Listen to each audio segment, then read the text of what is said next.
Buen día, estudiantes. Esta presentación corresponde a la teórica de semiología de intestino delgado y grueso. Durante la presentación vamos a repasar algunos aspectos concernientes a esta parte anatómica del aparato digestivo, comenzando con algunos signos y síntomas que se presentan prevalentemente en la atención de los pacientes que vienen con este tipo de compromiso. Vamos a ver algo de exploración física en cada condición particular y síndromes que nos van a permitir abordar de forma adecuada a los pacientes. Así que comenzamos con dolor abdominal. Evidentemente, de seguro, en teóricas anteriores, de forma general, han visto este tipo de situaciones, pero ahora vamos a centrarnos un poco en lo que concierne a intestino. Recordando dos aspectos que son básicos a la hora de abordar a un paciente con dolor abdominal, hablando de la clasificación de acuerdo a tiempo.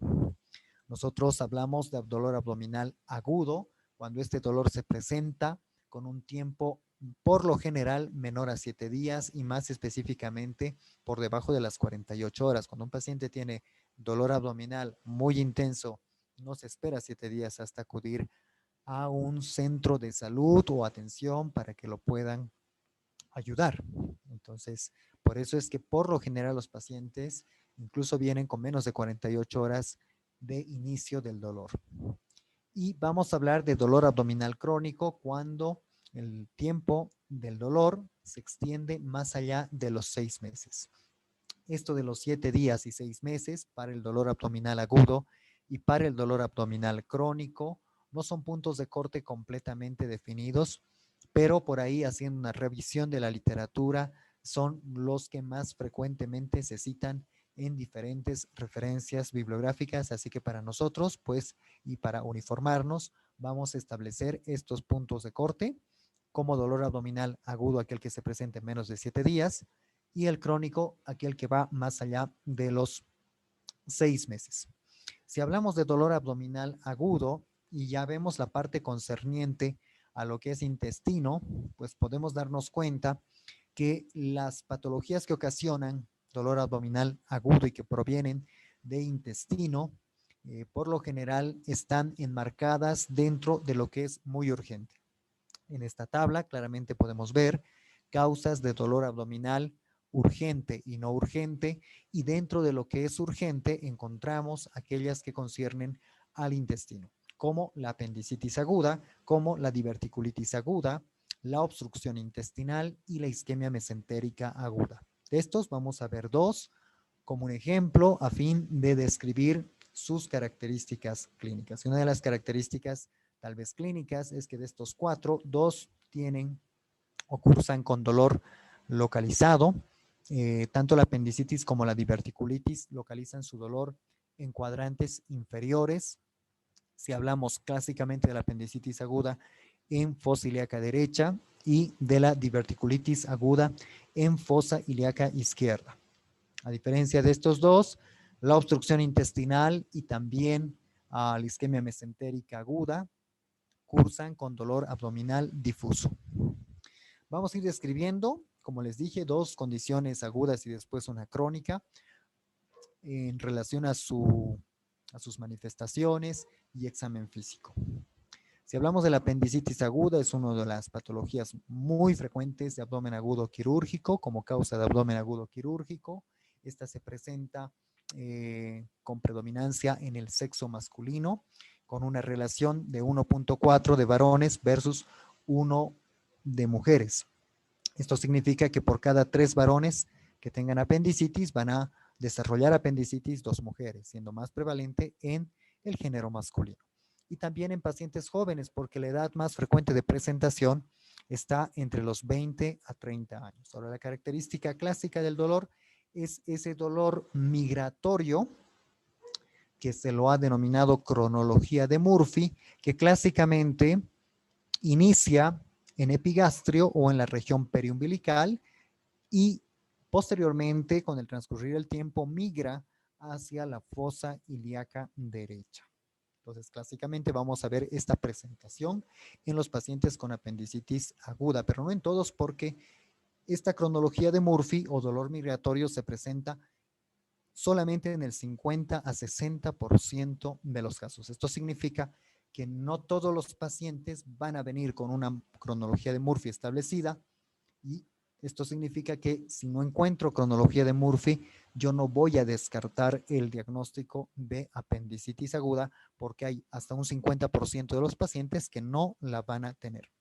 Además del dolor abdominal, que es muy intenso en pacientes con apendicitis aguda, los pacientes vienen con náuseas, vómitos y fiebre. Ahora, los síntomas también dependen de la localización del apéndice, porque vamos a encontrar apéndices que son mucho más altos, como en el caso de los apéndices retrocecales, y también vamos a encontrar apéndices que son más bajos, como en el caso de los apéndices pélvicos. Por ejemplo, estos últimos se van a acompañar de otro tipo de sintomatología por la cercanía con las estructuras pélvicas, como disuria, como diarrea y como tenesmo.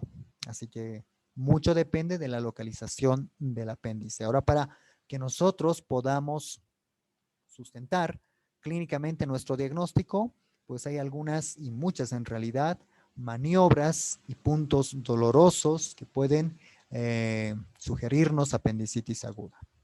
De todas las que existen, tal vez 4 de las más frecuentes utilizadas en la práctica clínica son las siguientes. Primero tenemos al punto de McBurney, que es un punto doloroso que se localiza trazando una línea imaginaria entre el ombligo y la espina ilíaca anterosuperior.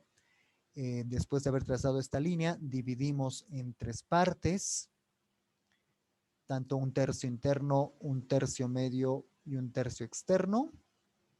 Y nosotros vamos a encontrar el punto de McBurney en la unión entre el tercio medio y el tercio externo. Si nosotros hacemos presión sobre este punto en pacientes con apendicitis aguda que tengan su apéndice en la localización habitual, pues vamos a despertar dolor y esto nos indica y nos sugiere apendicitis aguda. Pero no es el único punto doloroso.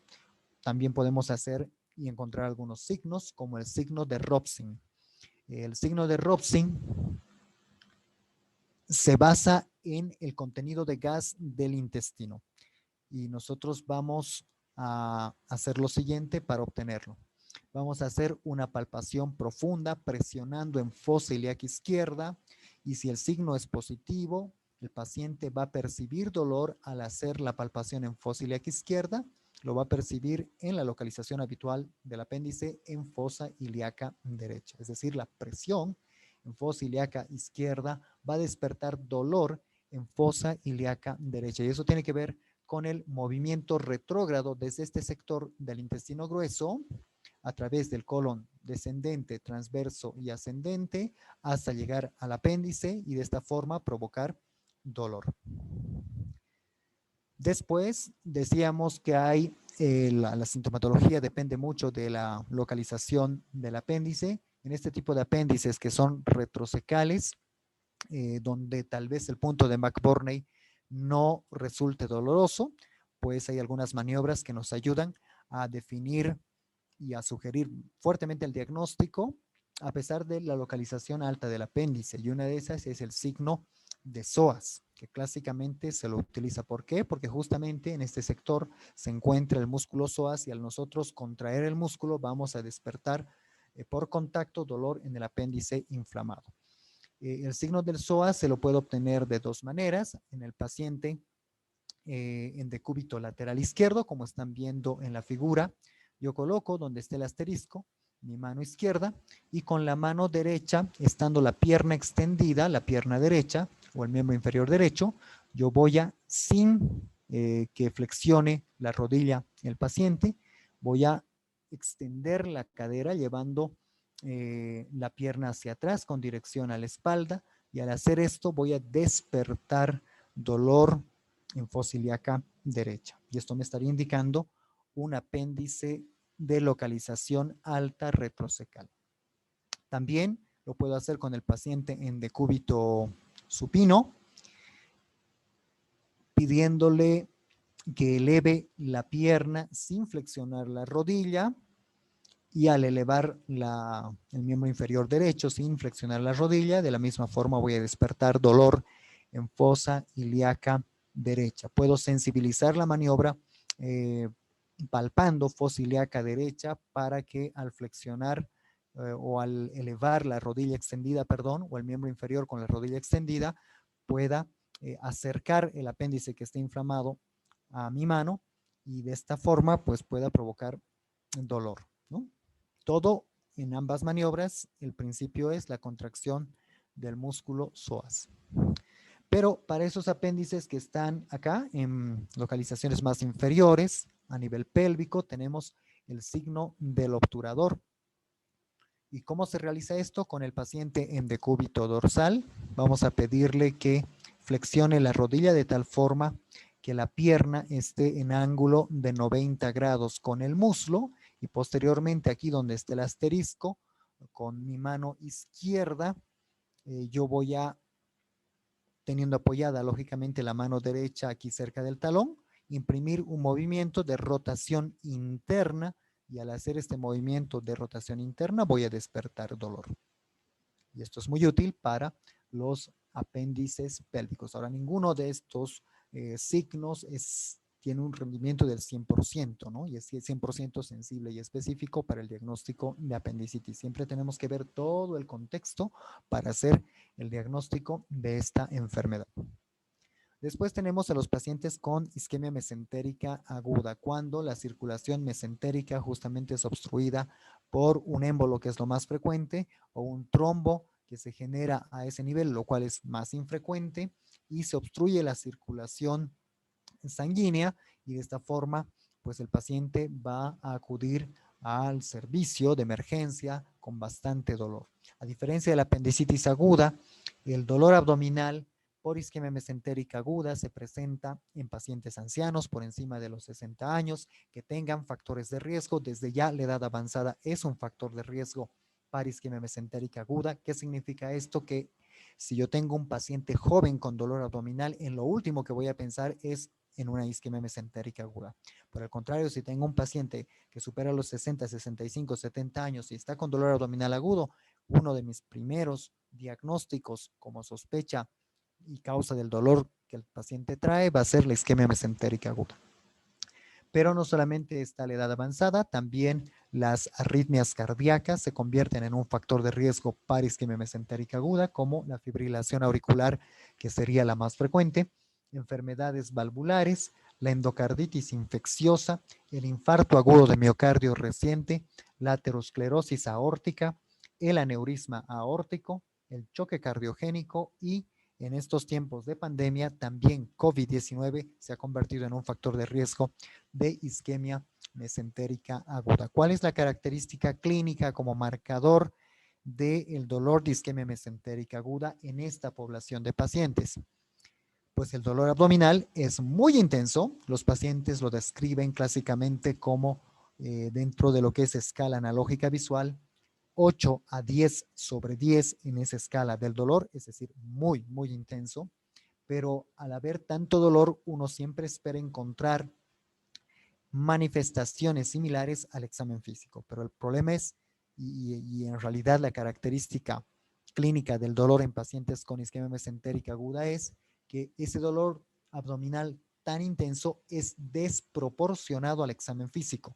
¿Qué significa eso? Que cuando yo reviso el abdomen y por la intensidad del dolor, yo pienso encontrar un abdomen que al palpar profundamente, pues me despierte muchísimo dolor, que tenga datos de irritación peritoneal, como un Genet de Musi franco al descomprimir el abdomen, pues no hay nada de eso. El abdomen es blando, depresible, aparentemente tampoco exacerba el dolor. Por eso hablamos de dolor abdominal intenso desproporcionado al examen físico. El examen físico va para la derecha y el dolor abdominal va para la izquierda. Y esto es justamente una manifestación inicial de isquemia mesentérica aguda. Pero no solamente eso, el paciente además puede venir con náuseas, vómitos, en ocasiones diarrea, obstipación, que es una constipación permanente que el paciente puede presentar, por lo general después de la diarrea, y hemorragia digestiva alta, si hablamos de melenas que el paciente también puede presentar, y distensión abdominal. Ahora, en etapas ulteriores, pues el paciente va a cursar con taquicardia, va a cursar con taquipnea, con fiebre, con hipotensión arterial y finalmente con deterioro del estado de conciencia. Esta es una enfermedad que tiene alta mortalidad en esta población que desde ya está en riesgo porque tiene muchos factores de riesgo y que si no se le diagnostica a tiempo, pues puede traer consigo muchos problemas. Después tenemos al dolor abdominal crónico. Y como pueden ver ustedes, hablando de dolor abdominal crónico, tenemos muchas causas de dolor abdominal crónico, ¿no? Tanto inflamatorias, metabólicas, neuromusculares, vasculares, una serie de causas de dolor abdominal crónico que están comprendidas dentro del marco de lo que es misceláneo. Y además hay causas no orgánicas de dolor abdominal crónico. Dentro de las causas orgánicas destacamos la enfermedad celíaca como una de las más frecuentes de dolor abdominal crónico, la enfermedad inflamatoria intestinal con sus dos formas, la colitis ulcerativa y la enfermedad de Crohn.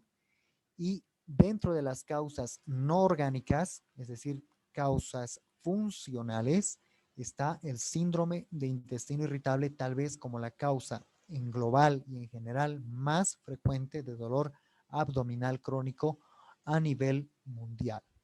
¿Qué significa esto de causas orgánicas y causas no orgánicas? Pues en causas orgánicas estamos nosotros aquí viendo una serie de enfermedades que cursan con alteración estructural y secundariamente diarrea o dolor abdominal crónico. Pero en las causas no orgánicas, pues tenemos enfermedades que no se acompañan de ninguna alteración estructural y ocasionan dolor abdominal crónico. ¿Por qué? Porque la alteración es netamente funcional. El intestino en este tipo de enfermedades pues está estructuralmente intacto. Entonces a eso nos referimos cuando hablamos de causas orgánicas y causas no orgánicas. Y dentro de estas, como dijimos, el síndrome de intestino irritable es tal vez la causa más frecuente dentro de las no orgánicas de dolor abdominal crónico y en global entre orgánicas y no orgánicas en la mayor parte de las latitudes del mundo, la más frecuente de dolor abdominal crónico. Entonces, cuando un paciente viene a consulta con dolor abdominal crónico, en una de las primeras cosas que tengo que pensar yo es en síndrome de intestino irritable. Por eso también lo hemos puesto como una enfermedad para describir algunas características específicas, ¿no? Es tan frecuente que representa a nivel mundial el 50% de la consulta gastroenterológica. Cuando el gastroenterólogo ve a los pacientes, de cada 10 pacientes, 5 vienen por síndrome de intestino irritable. Tiene una prevalencia alta en la población en general que va desde el 10 al 20%, que quiere decir que por cada 100 personas, 10 a 20 pueden tener síndrome de intestino irritable. Se presenta más frecuentemente en pacientes adolescentes y en mujeres jóvenes. Otra vez, las mujeres, bueno, en este caso son más afectadas. En apendicitis decíamos los varones, pero aquí en intestino irritable las mujeres son más afectadas y por lo general los síntomas aparecen antes de los 35 años. ¿Qué significa esto? Que es una enfermedad de adolescentes y de jóvenes. Ahora, las características del dolor abdominal en pacientes con síndrome de intestino irritable son que el dolor es frecuentemente cólico, la intensidad es variable, es decir, va de leve a severo y tiene exacerbaciones periódicas. Además, este suele estar relacionado con la defecación, así como el síndrome ulceropéptico está relacionado con la ingesta de alimentos, pues el dolor abdominal en el síndrome de intestino irritable está relacionado con la defecación, de tal forma que la defecación puede ocasionar alivio del dolor o, por el contrario, en algunos pacientes la defecación puede desencadenar exacerbación del dolor y el dolor se intensifica. También el dolor se exacerba con el estrés emocional y con la ingesta de alimentos y además se acompaña de distensión, de flatulencia y de eructos.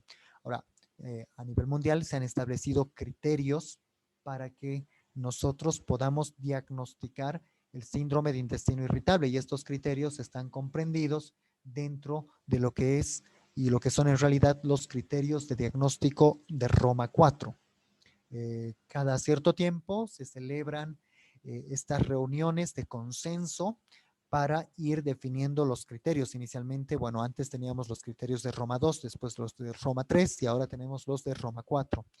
¿Y cuáles son esos criterios? Es un dolor abdominal que cumple todos los siguientes criterios. ¿Cuáles son esos criterios? Que es recurrente, que tiene que tener una recurrencia mayor o igual a un día a la semana, que se ha presentado en los últimos 3 meses, que ha iniciado con un tiempo aproximado igual o mayor a 6 meses antes del diagnóstico, y además que cumple con 2 de los siguientes criterios. De estos 3 que estamos viendo acá, el paciente tiene que tener 2.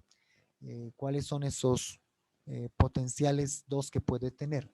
Uno, que esté relacionado con la deposición, lo que hace rato decíamos, que se asocia con un cambio en la frecuencia de las deposiciones, o que se asocia con un cambio en la apariencia de las deposiciones.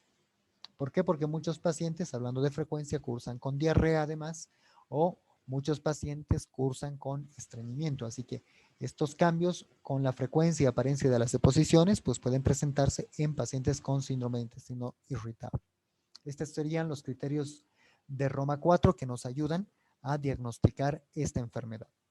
Bueno, ahora vamos a definir 2 términos que también estaban dentro de la guía, que se los utiliza uno más que el otro, este más que el siguiente que vamos a ver, y que corresponden al contexto de síndromes de mala absorción intestinal. La esteatorrea. ¿Qué es la esteatorrea? La esteatorrea es una manifestación de mala absorción intestinal que se caracteriza por deposiciones pastosas o líquidas con alto contenido graso, ¿sí?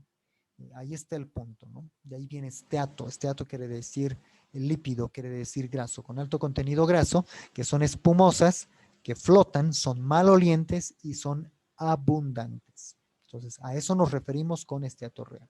La creatorrea también es una manifestación de mala absorción intestinal que se caracteriza por deposiciones pastosas o líquidas, pero que tienen alto contenido proteico.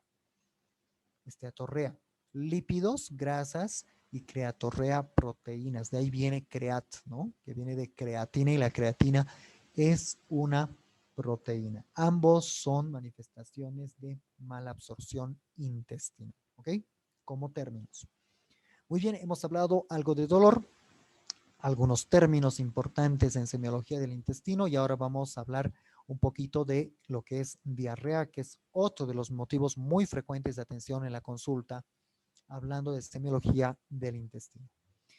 Vamos a hablar de diarrea y constipación, e inicialmente vamos a definir lo que es diarrea. La diarrea es el incremento en la frecuencia y consistencia y la consistencia líquida de las heces.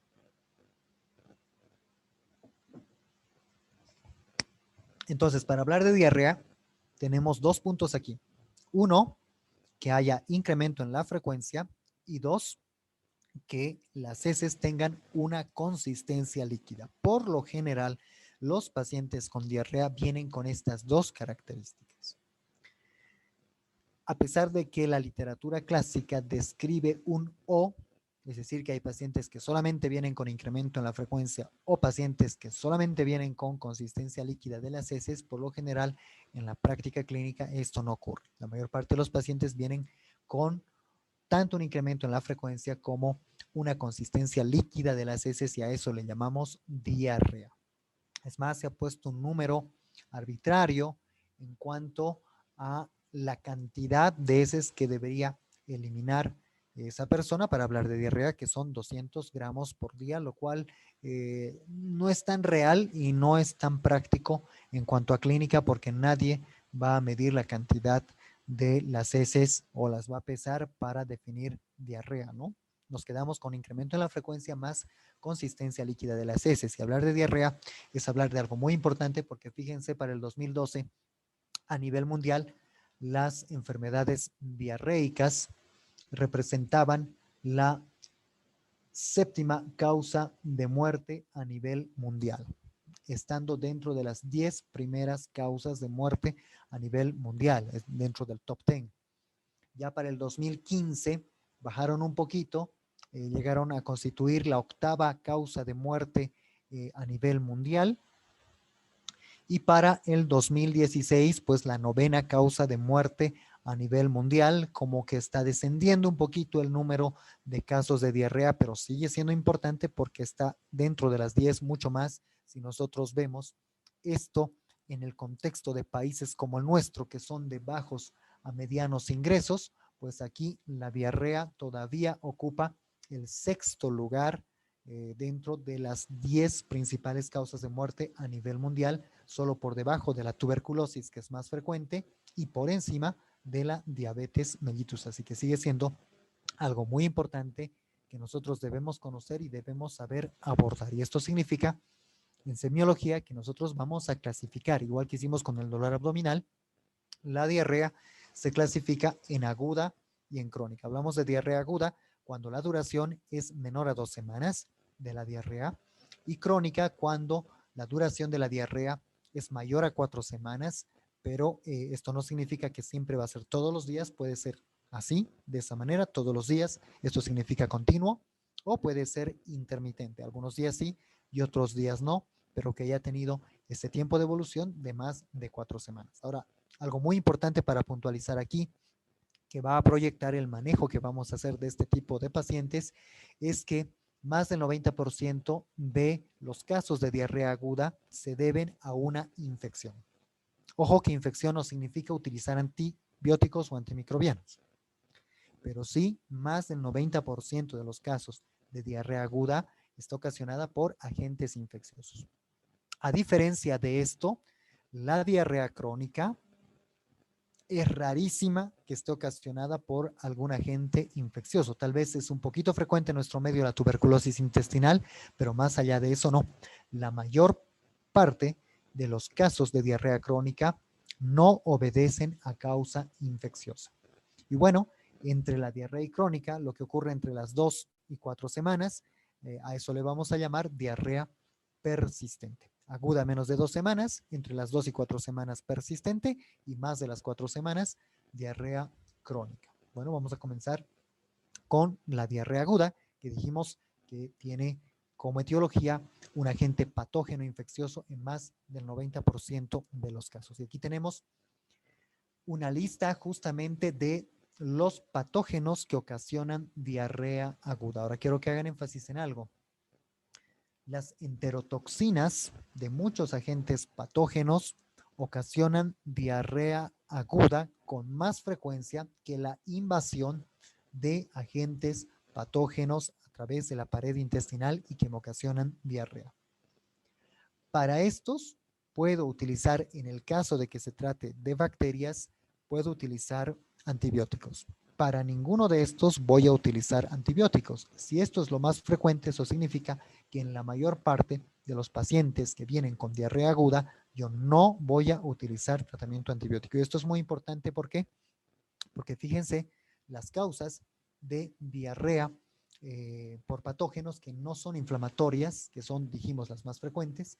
Aquí están enterotoxinas que son generadas por virus, como el norovirus y rotavirus, toxinas bacterianas por Staphylococcus aureus, Bacillus cereus, Vibrio cholera, Clostridium perfringens, Escherichia coli, y parasitarias como Giardia, Cryptosporidium y Strongyloides estercorales. Y de todos estos patógenos que provocan diarrea no inflamatoria mediante las enterotoxinas, los más frecuentes son los norovirus en el adulto a nivel mundial.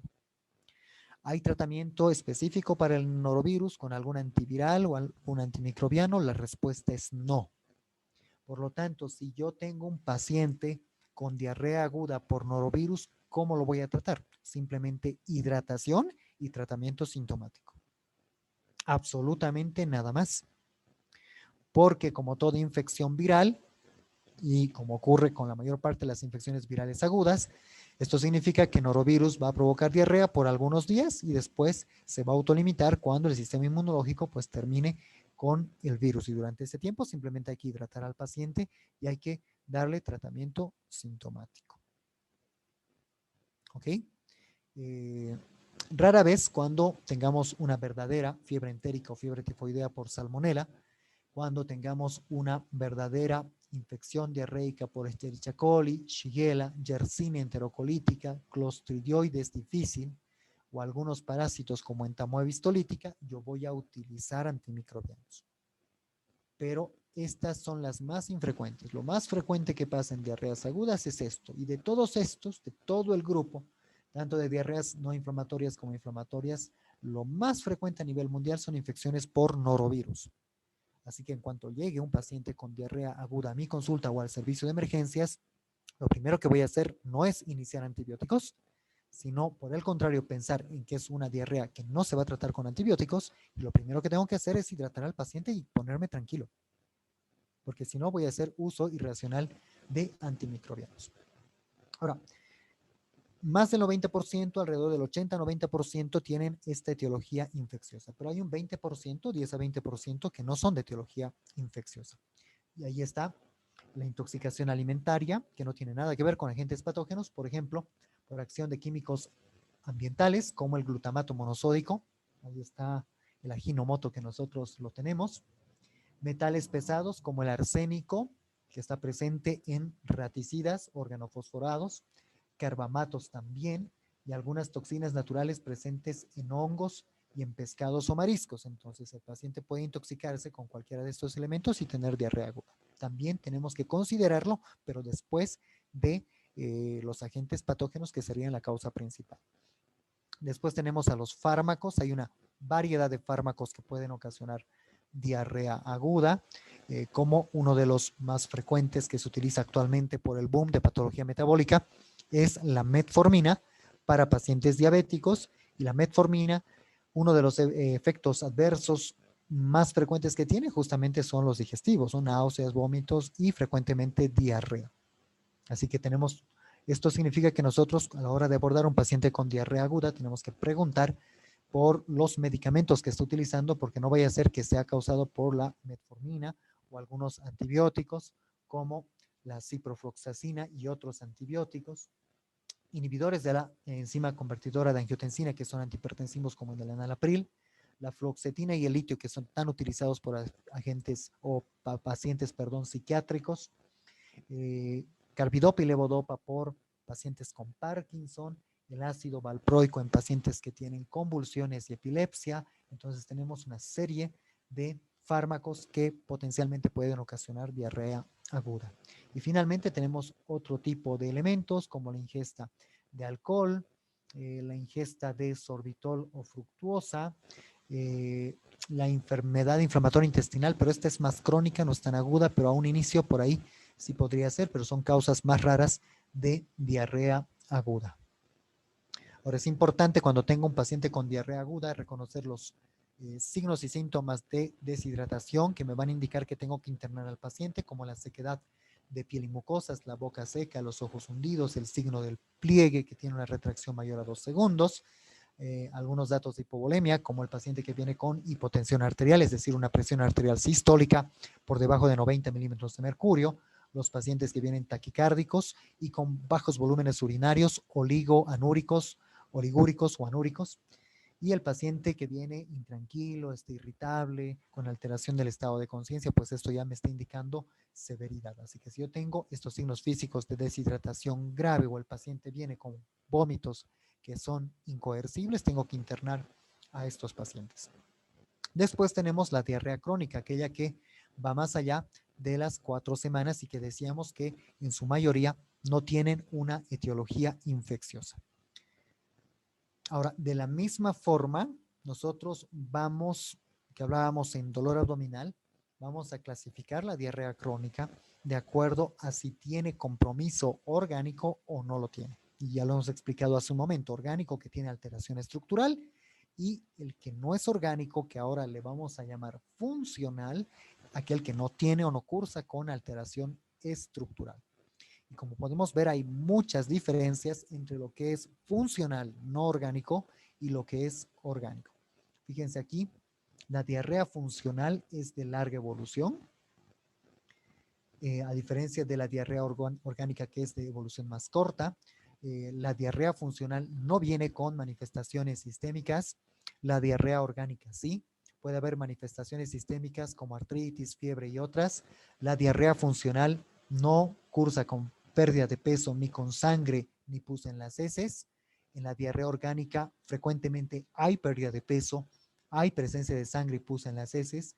En la diarrea funcional, como no hay compromiso sistémico, el paciente por lo general está, valga la redundancia, en buen estado general.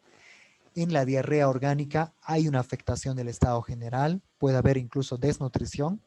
Los datos de laboratorio son normales en la diarrea funcional. En pacientes con diarrea orgánica pueden cursar con anemia, con hipoproteinemia, es decir, los laboratorios están alterados. Y las diarreas funcionales por lo general son diurnas y las diarreas orgánicas por lo general son nocturnas. ¿Okay? Entonces, a tener en cuenta todas estas diferencias.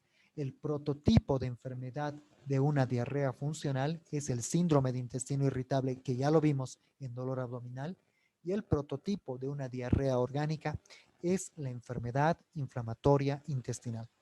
En sus dos formas, la enfermedad de Crohn y la colitis ulcerativa. Ahora, esta diarrea orgánica, a su vez, vamos a subdividirla en tres tipos de diarrea.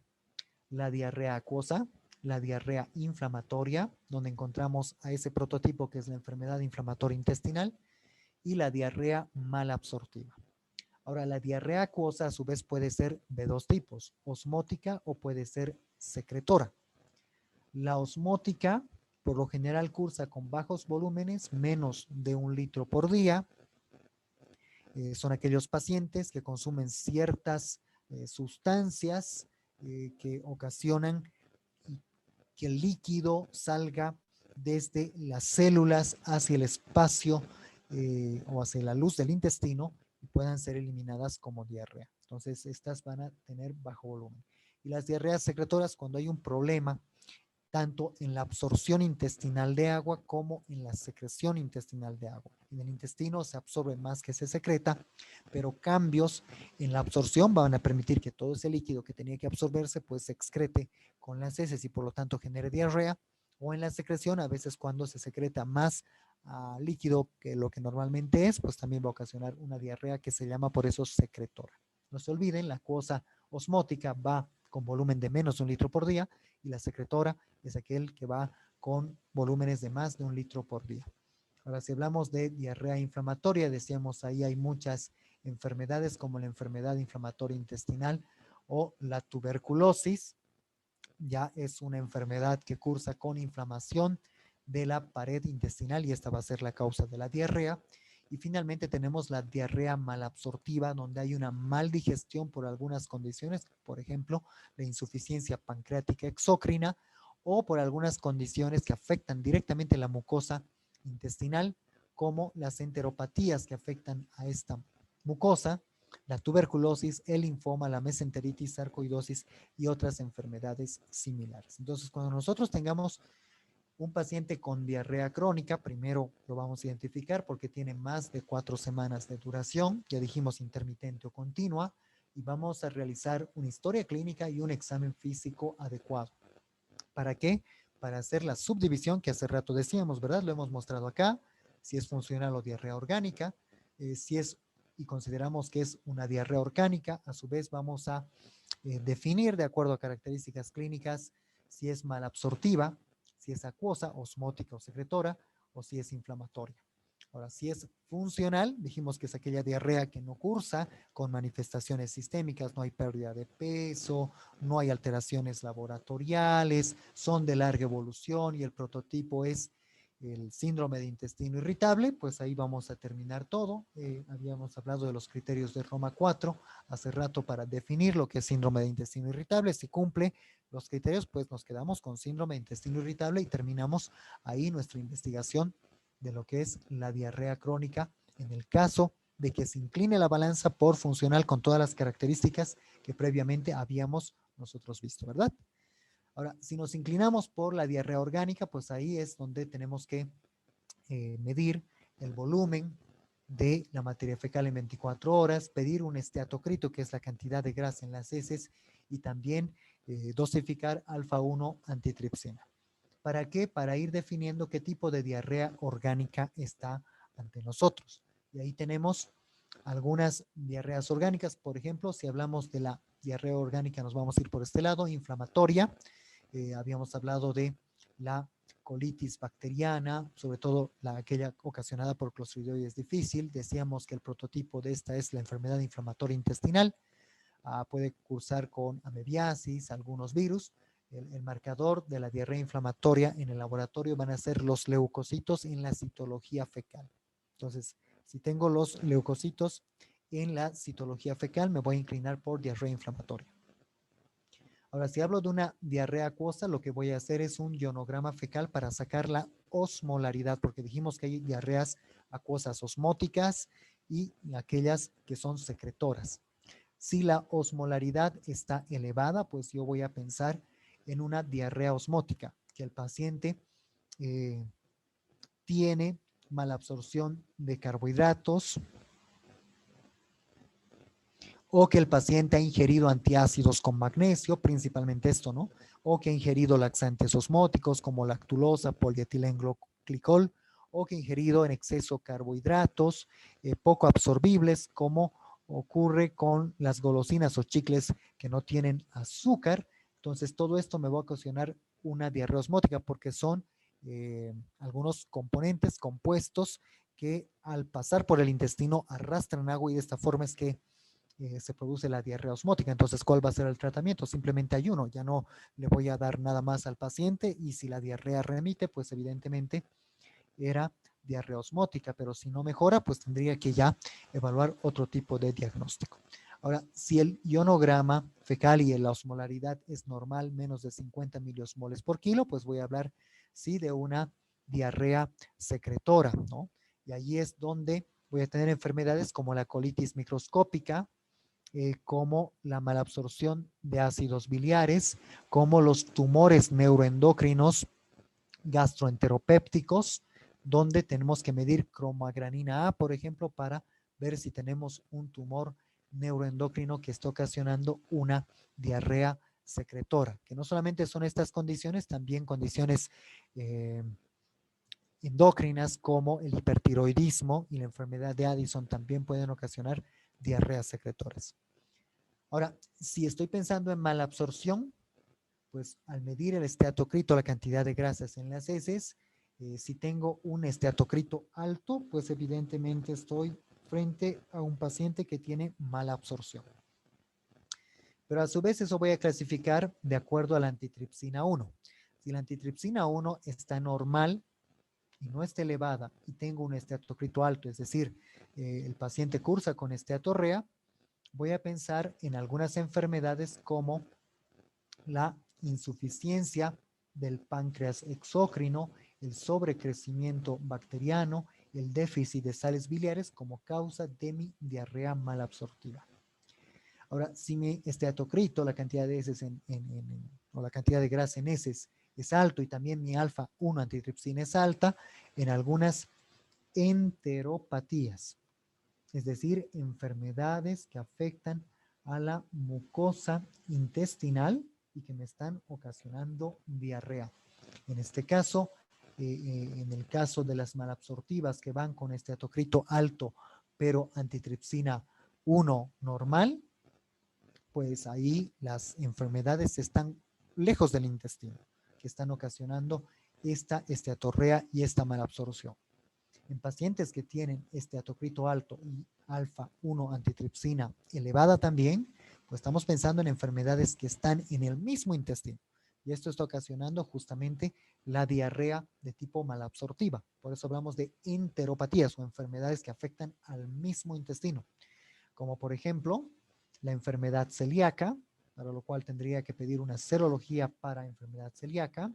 algunas infecciones como la yardiasis, que es frecuente que produzca mala absorción intestinal, para lo cual voy a necesitar algunos exámenes en heces, pero también ahí está la enfermedad de Whipple, está la enteropatía por VIH, la enfermedad de Crohn, los famosos sprue, como el sprue tropical. Entonces todas estas van a condicionar las patologías, o son las patologías que condicionan una diarrea malabsortiva que afecta la mucosa del intestino. De esta manera es que nosotros vamos a abordar a los pacientes con diarrea crónica. Muy bien, vamos terminando con lo que es constipación, que es la dificultad para defecar, todo lo contrario a lo que era la diarrea, en este caso hay dificultad para defecar, y las heces son de mayor consistencia. Pues aquí están todas las causas, al menos las más importantes, de constipación crónica. Como podemos ver, hay enfermedades que afectan al sistema nervioso central, otras que no tienen nada que ver con el sistema nervioso central. El intestino irritable, que ya lo habíamos visto antes, que provoca dolor, diarrea y también puede cursar con estreñimiento. El estreñimiento idiopático y algunos fármacos. De todas estas vamos a destacar algunas enfermedades como la enfermedad de Chagas, que es muy frecuente en nuestro medio, en ciertas regiones subtropicales de nuestro país. La enfermedad de Parkinson, que es cada vez más frecuente en el medio y que cursa también con constipación crónica. Los ictus o ACVs hemorrágicos o isquémicos, que también son muy frecuentes y que secundariamente, como parte de ese complejo de secuelas que deja un ictus, puede cursar con constipación crónica. Enfermedades que no tienen nada que ver con el sistema nervioso, como el hipotiroidismo. Tenemos muchos hipotiroideos e hipotiroideas en el medio que pueden cursar con constipación. La hipocalemia, que a través del hilio paralítico o adinámico ocasionan constipación crónica. Y dentro de los fármacos, algunos fármacos que son importantes causas de diarrea crónica son los antipsicóticos utilizados en pacientes psiquiátricos, como el haloperidol, la risperidona, que me pueden ocasionar diarrea crónica. Las sales de aluminio, antiácidos y sucralfato que se utilizan en pacientes con síndrome ulceropéptico o úlcera gástrica o duodenal, que también como efecto adverso me pueden ocasionar diarrea crónica. Los opiáceos que se utilizan en pacientes que cursan con dolor crónico o cáncer, como la morfina y el tramadol, me pueden ocasionar diarrea crónica. ¿Cuáles son las constipación crónica? ¿Cuáles son las manifestaciones clínicas de la constipación o cuáles son los tips que tenemos que tener clínicamente al abordar a un paciente con constipación?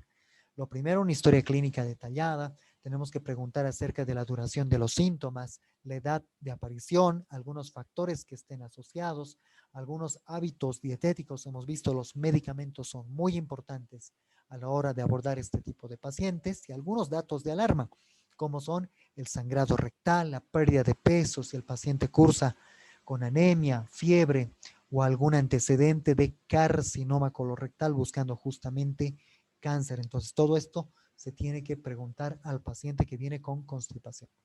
Ahora, los síntomas van desde deposiciones infrecuentes, dificultad para defecar, excesivo esfuerzo en las maniobras para la expulsión de las heces y la sensación de bloqueo rectal o evacuación incompleta. Al realizar el examen físico tenemos que hacer mucho énfasis. Vimos que hay varias causas neurológicas de constipación en la exploración neurológica que tiene que ser detallada, cicatrices en pared abdominal que nos estarían indicando una intervención quirúrgica previa o alguna masa abdominal, además de la exploración anal y perianal para descartar algunas condiciones que me podrían estar explicando que mi paciente esté constipado. Y cuando hablamos de constipación, la consistencia de las heces, pues es muy importante. Esto que están viendo en pantalla es la escala de Bristol, que va del 1 al 7 dependiendo de la consistencia de las heces. El tipo 1 son las heces que son duras, grumosas, separadas y que son difíciles de expulsar. Y por el otro lado, al otro extremo, está el tipo 7, donde tenemos las heces acuosas no sólidas. Entonces entenderán que desde esas heces duras y grumosas en el tipo 1, pasando por diferentes etapas, desde el tipo 1 hasta el tipo 7, vamos disminuyendo la consistencia hasta que tenemos heces acuosas. Cuando hablamos de constipación, los pacientes están en estas tipo 1 o tipo 2, esas heces duras y grumosas, separadas, difíciles de expulsar, o estas heces en forma de salchicha, pero con grumos. Cuando tenemos este tipo de heces, pues también nos están apoyando el diagnóstico de constipación de acuerdo a la escala de Bristol, ¿verdad? Ahora, no todas las constipaciones tienen algún daño estructural. También tenemos constipaciones que son netamente funcionales, es decir, cursan sin ninguna alteración estructural y las vamos a englobar dentro de lo que es estreñimiento funcional, donde el paciente tiene al menos durante 3 meses, dentro de un marco de 6 meses, al menos todas estas características, 2 o más de los siguientes criterios: esfuerzo durante al menos 25% de las deposiciones, heces duras o grumosas al menos en el 25% de las deposiciones, sensación de evacuación incompleta en al menos 25% de las deposiciones, sensación de obstrucción o bloqueo anorrectal al menos en el 25% de las deposiciones y necesidad de maniobras manuales en ese porcentaje de deposiciones. 2, deposiciones blandas, infrecuentes, sin uso de laxantes o criterios insuficientes para el diagnóstico de síndrome de intestino irritable.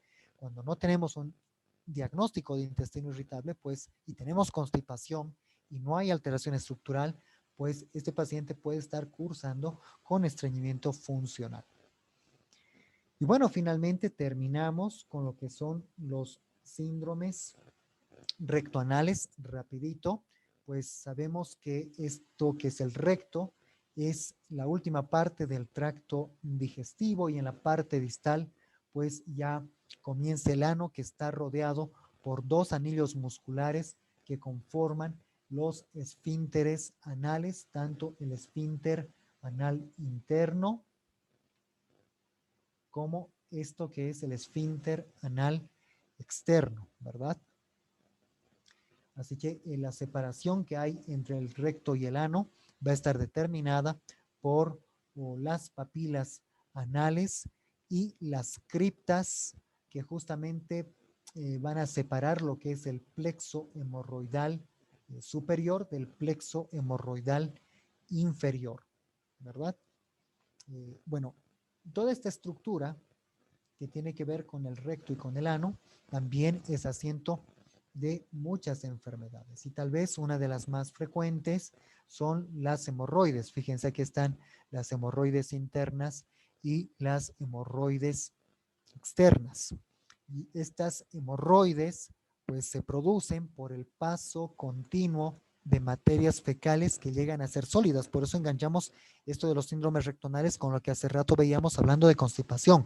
Cuando esas heces Bristol 1, Bristol 2 pues atraviesan el conducto rectoanal y pasan a través justamente de los plexos hemorroidales interno y externo, y si es muy duro y las heces son muy grumosas y hay mucho esfuerzo, son muy sólidas, el esfuerzo evacuatorio va a condicionar que estos plexos aumenten de tamaño, se hernien y finalmente lleguen a sangrar. Y es ahí donde tenemos tanto las hemorroides internas como las hemorroides externas.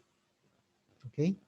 Pero no son las únicas alteraciones que podemos ver aquí a nivel rectonal, sino también las fisuras, que es una pequeña solución de continuidad que está situada en el canal anal y que produce un dolor intenso después de la defecación, y a veces ese dolor persiste algunas horas después de la defecación por el espasmo que ocasiona el esfínter anal. De la misma manera está relacionada con heces que son Bristol 1, Bristol 2, materia fecal muy dura durante el paso por el conducto rectoanal, que puede ocasionar una distensión de esta región y ocasionar esta fisura, ¿verdad?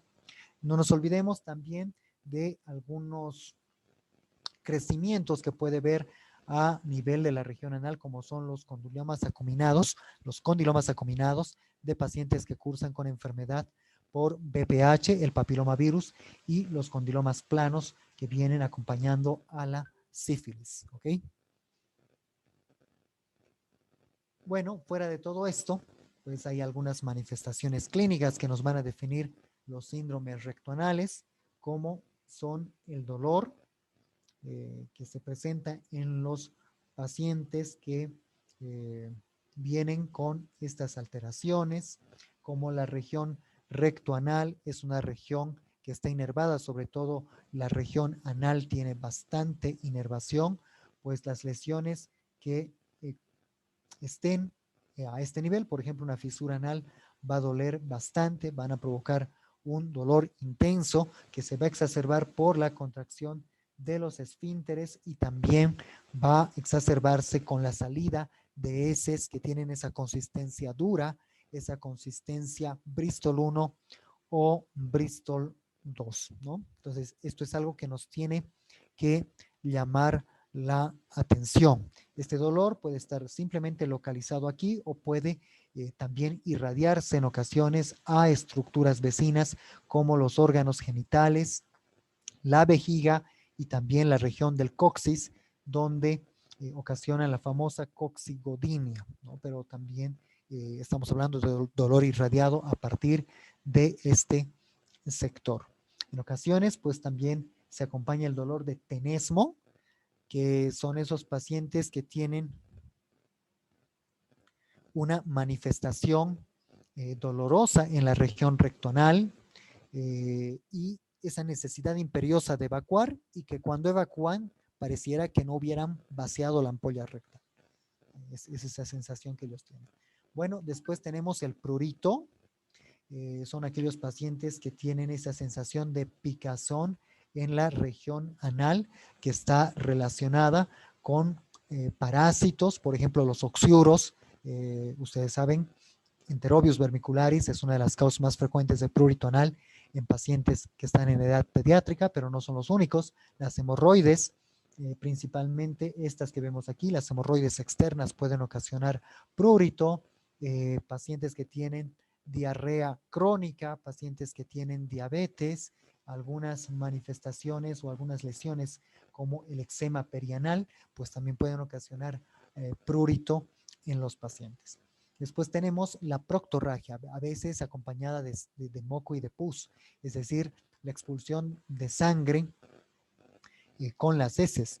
Es uno de los síntomas más frecuentes por los cuales pues, se consulta hasta el proctólogo y en una mayor parte de los casos pues corresponde a hemorroides que son sangrantes, pero no en todos los casos. Por eso cuando un paciente tiene proctorragia hay que descartar otro tipo de patologías, como cánceres, principalmente de colon, como diverticulosis.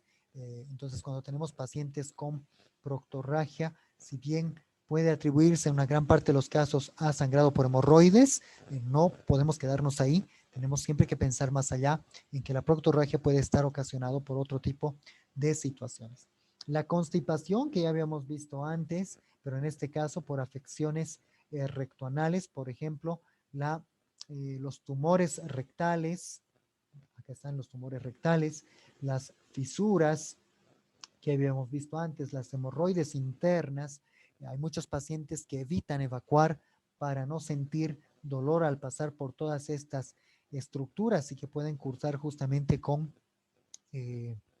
constipación, o si los tumores son muy grandes van a ocasionar una obstrucción justamente a nivel del tracto de salida del intestino y eso también puede ocasionar constipación. Y después tenemos a la incontinencia rectal.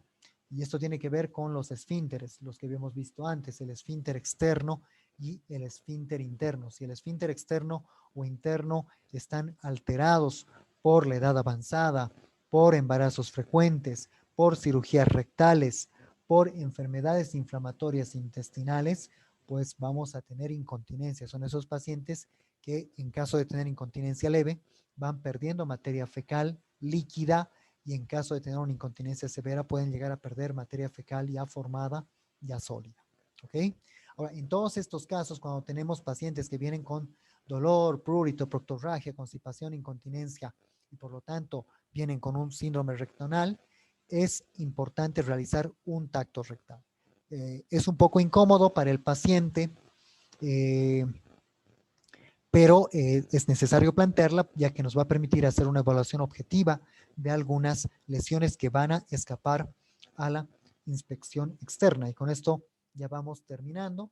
Para hacer el tacto rectal, lo que vamos a hacer es colocarnos un guante de látex y tras habernos colocado el guante de látex, vamos a utilizar el dedo índice para hacer el tacto rectal, el que previamente vamos a embadurnar con vaselina líquida.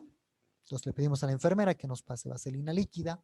El paciente va a estar en posición genupectoral o en lateral, o puede estar en decúbito dorsal, más o menos como una posición litotómica, de tal forma que podamos tener acceso a la región anal. Y una vez que lo tengamos al paciente en esa posición, vamos a proceder, después de haber colocado vaselina en el dedo índice que va a realizar el tacto, a hacer el coqueteo anal, lo que significa un poco distribuir la vaselina alrededor del ano para que se vaya relajando el esfínter. Y una vez que hemos hecho esto, delicadamente vamos a ir introduciendo el dedo muy delicadamente en la región anorrectal, y una vez que lo hayamos hecho vamos a ir palpando en varones todas las estructuras y en mujeres también que encontremos a ese nivel. ¿Qué es lo que vamos a hacer? Vamos a, al realizar el tacto, evaluar el tono de los esfínteres, la superficie de la mucosa rectal, las irregularidades que puede presentar la mucosa rectal, por ejemplo, en pacientes con rectitis, algunos cuerpos extraños que puedan estar a este nivel, fecalomas, podemos palpar lesiones tumorales, algunos abscesos con todos los datos de flogosis o estenosis, pues todo eso toda esa información vamos a obtener al hacer el tacto rectal. También vamos a palpar en el varón, es muy importante la próstata, ¿sí? Además de la región vesicorrectal, que la vamos a palpar, aquí está la vejiga y aquí está el recto, entonces a nivel de esta región. Y en la mujer vamos a palpar el fondo de saco, fíjense, aquí está la vagina que viene hasta acá y aquí está el recto, entonces este es el fondo de saco recto vaginal, que sabemos que es un lugar donde se asientan muchas metástasis de tumores de diferentes localizaciones, como el intestino, como el estómago, como la mama y como el útero. Entonces es importante realizar el tacto rectal, sobre todo cuando tenemos pacientes con síndromes rectoanales.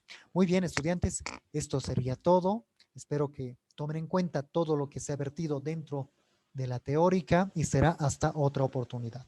Gracias.